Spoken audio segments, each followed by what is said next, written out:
So the length function, okay, this is a Python built-in function. It is not a string method. So you will not call this as a dot. You will call this just straight from Python, and it returns either the length of a string or the number of items in an array or dictionary. So it works for both.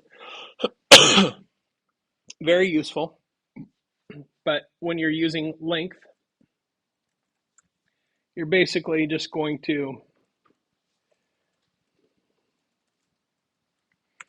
okay, so if I print the length of str text versus the length of AR words, I'm going to get different numbers,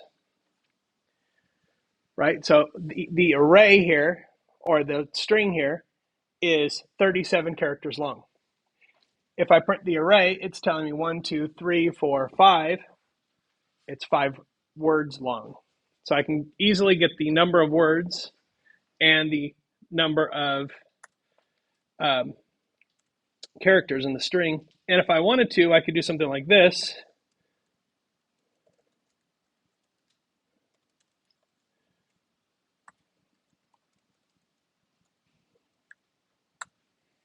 Okay, so if I do this, 7.4, that is the average word length.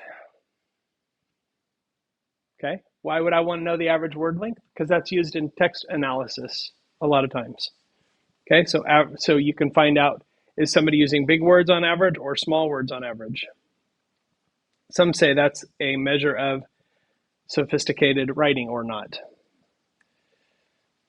Okay, count is a list method, and I want to point this out. Count is a list method because we often get that confused with length. Count does not tell us how many items are in a list. It tells me how many items match the argument that we give it. So how many times does this occur in the list? Remember, find is the string method equivalent of this. Count is the list method that goes with that. And I just want to create that distinction in your mind that those length, count, and find are all different.